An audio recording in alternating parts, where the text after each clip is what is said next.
34 years. Nanny down here, and she's going to conduct a short time of set for questions. There's a microphone down here. Is it on? Yes. Okay, so questions start with a W or an H. I know that you probably have great stories about how you learned about Booker's music and how much you appreciate it, but I really would like questions for Mr. Jones. And when we're finished with the question and answers, then he'll do an awesome concert for all of you, and after that he'll be out front to sign your CDs or books or whatever you have him to sign. So step right up and ask a question.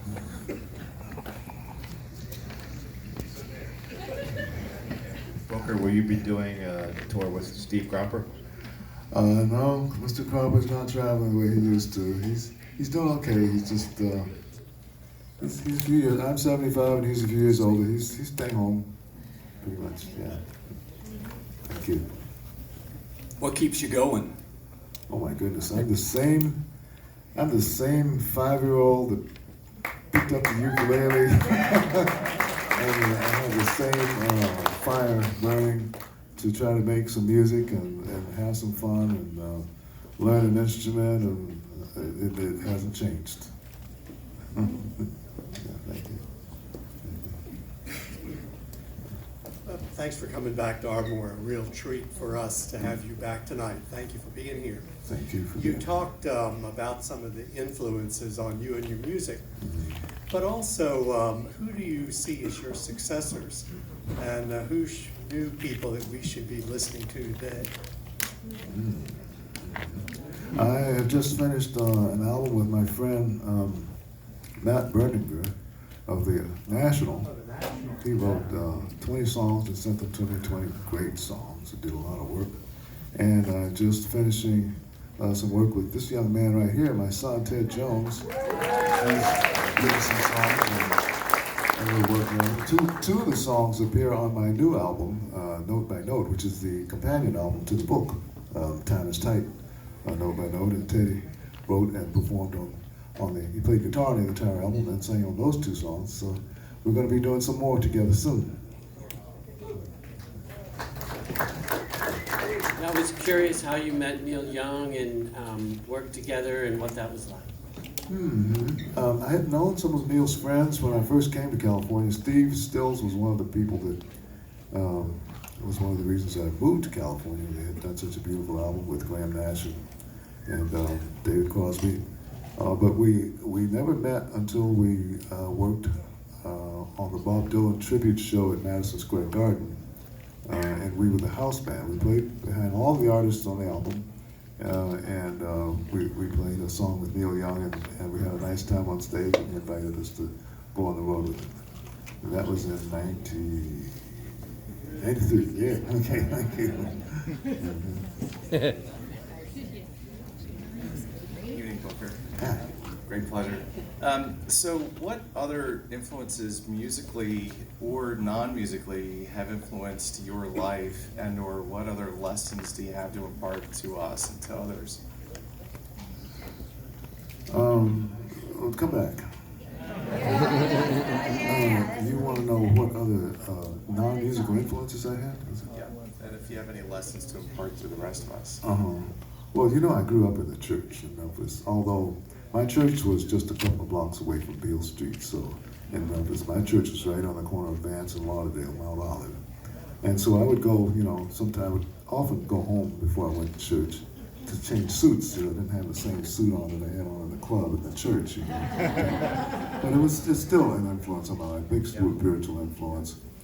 And I sometimes even pick up a Bible and read it. But what was the other part of your question? Well, I was wondering if, as a result, you have lessons to impart to the rest of us. Well, I think the hardest part I've learned, and what I would say to young people, is learning to trust and believe in myself, and kind of figure out who I am,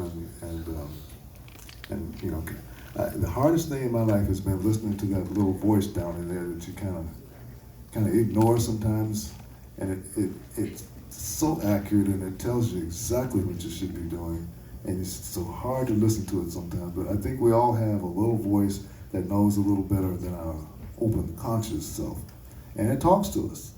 And but we don't always listen to it. And if I had listened to that voice, I would have avoided so many hard times. So maybe that's my advice. Thank you.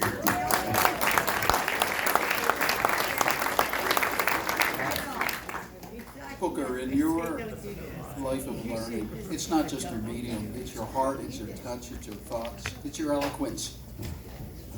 It's your world. You live in it. We're all better off having you in it, man. Thank you so Well, much. thank you so much. What a nice thing to say. I appreciate it. It's not what you've done, you have the gifts. But the big question that I have, what's left to do? Where's your curiosity go? Well, I reached 75, and that's kind of like 3/4 of a century. So, you have to start thinking about the big question. Oh yeah, that you're not always going to be here. So, but I contemplate that, and I'm thankful, and I come up with the fact that I have today, and I have right now, to have a good time and get all I can out of it, and not worry too much about what's going to happen tomorrow, or even if there's going to be a tomorrow. So I think I've got a great future. That's how I'm feeling about it. In a life of learning, don't stop. Thank you. I will not. Thank you.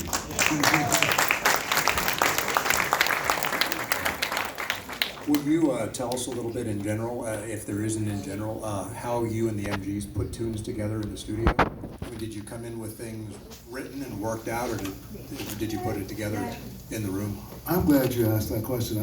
I talked about that extensively in the book, in many occasions, when I specify the song and how it came together, and how the music is put together. And I tried to keep the terms as lay as possible so people could understand. And sometimes, it's difficult to put musical terms. But I often was the first person to come up with the seed of the idea, and I was expected to do that. The guys who I was always the youngest. Al Jackson was 4 years old, Steve was 5.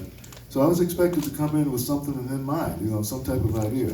It all didn't always work out, but I saw myself kind of as a diver, if you would put it. I would dive down into my subconscious and try to come up with a worthwhile musical gem. And usually it was a pedal, like I call it in the book, but sometimes it was a gem. And we'd work on it and work on it. And that's kind of how it happened. But it was a responsibility, but it was also a freedom, to be able to be the originator. Thanks.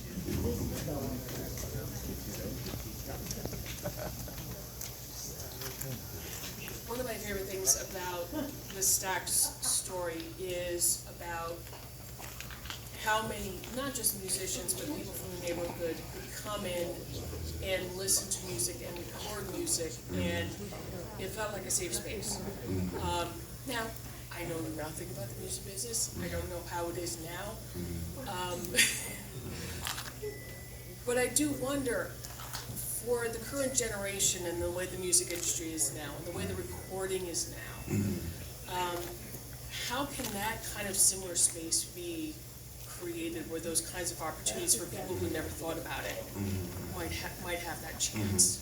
Well, I think the onset of the computer chip has changed it. It's such an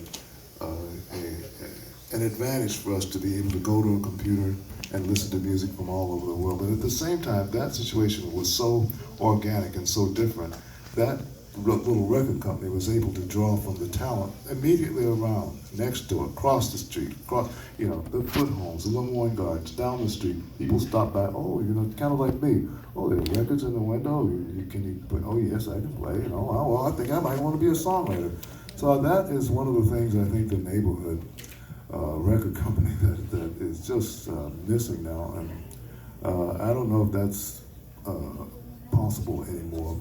But we do have, on the other side of it, we have the advantage of the large, huge array of music, and that's accessible now. So we've moved on.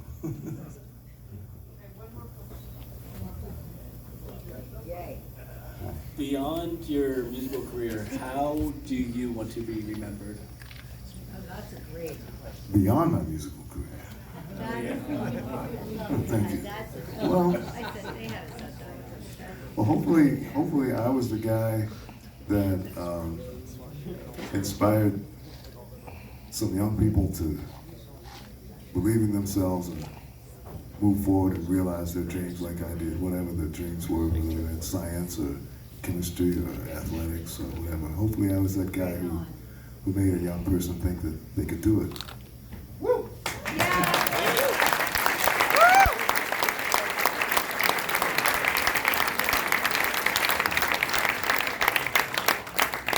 Booker is the patriarch of a large family, and he's a sweetheart. We try not to take advantage of him.